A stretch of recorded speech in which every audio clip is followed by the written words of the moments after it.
It's time again for the Insiders with Chuck Chvala and Scott Jensen, sponsored by the Wisconsin Counties Association and the Tommy G. Thompson Center on Public Leadership. Hi, I'm Chuck Chvala, former Senate Majority Leader. And I'm Scott Jensen, former Assembly Speaker. We're the Insiders. So, Scott, the Dem Party, the Republican Party conventions, good time to reflect on the parties and where they're at. Give me your take on the Republican Party and its health, its relevance, et cetera. I'm sure everybody at the Republican Party convention will be networking and talking about who's going to be our U.S. Senate candidate next time. And won't it be neat to have a presidential debate in Wisconsin and a presidential nominating convention? But if they were smart, they'd actually sit down and try to tackle two problems that have nagged the Republican Party over the course of the last 6 or 7 years. The first is the huge differential between the Republican and Democratic parties of Wisconsin's ability to raise funds. Ben Wickler at the Democratic Party has found the way to tap into incredible amounts of national money, and we have not been able to match it on the Republican side. That has made a difference in elections in this state. We're getting outspent for Supreme Court. We were outspent for the governor's race. We get outspent in almost all the races right now. And that is holding back our prospects. I think the other thing is we have to figure out what we're going to do about the greater Dane County area. We've had candidates recently who've decided, well, I can't win there, so I won't go there. I won't work it. That is the wrong answer. We ought to be able to make a case to the people of Dane County and the surrounding area on behalf of conservatives that gets more than 19% of the vote.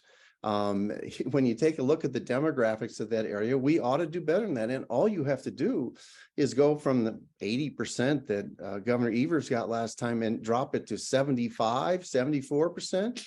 And Republicans win statewide. It's not that hard. And yet no one is making a serious effort to go out and find people who are less than progressive in the Dane County area and say, you ought to be voting Republican. Here's why.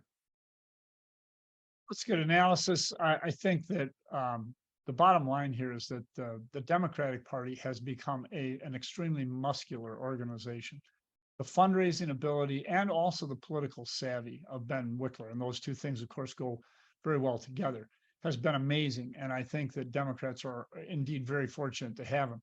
What it allows them to do in general elections is to really spend their money where they need to spend it, and also to make sure that that's done in a timely fashion. And because it's not so dependent on individual candidates raising the money, individual candidates can afford to go out, and they should go spend all the money they need to win a primary, and they will be backfilled immediately. The problem with Tommy Thompson losing to Tammy Baldwin in part was because there was no money to back him up once he won that very tight primary many years ago to, I think it was Hovde. And then he didn't have money right away to go after Baldwin, and Tammy Baldwin ran away with it. But there is a bigger problem, and Scott kind of alludes to this. He's talking about how do we get into Dane County, but the reality is I believe our state, and it's because of issues, especially like abortion. I mean, women are just furious. They are furious, and they're not going to give this up, and rightfully so. And with the abortion issue, which Republicans can't get away from, I don't think that there's going to be a move away. In fact, I think we are going to become bluer. And by the way, Scott does point out that Dane County is a position where you really need to at least reduce the margins. But here's an interesting fact. In the most recent statewide election for Janet Protasewicz, if you took Dane County entirely out of the equation, Janet Protasewicz still won that race. Yeah. That's a scary thing for Republicans to think about. It speaks to the margins in Milwaukee County, but those are actually shrinking in terms of absolute numbers. But it speaks to the lack of the growth in Republican vote. In fact, the growth of Democratic vote in the WOW and BOW counties. Republicans are in a very dangerous spot. They're solidifying the rural areas of the state, but that's not enough. And I think that you're right, Scott, the party is a challenge, but I don't think the Republican Party is very strong. They are not. Fundraising is not only important in and of itself, but it also shows who's doing the right work and making sure that things work well in the party. Dems are kicking it all over the place. Republicans are having a lot of problems. And if it doesn't change, I think you could be seeing a much bluer state. And especially if you see a Supreme Court that gives us redistricting out there, you could see some Democrats take over in the legislature, including in the state Senate.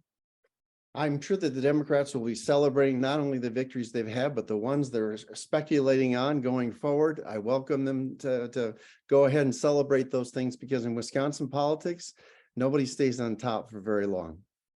It just goes back and forth and back and forth. And I think we're going to see that pendulum swing again.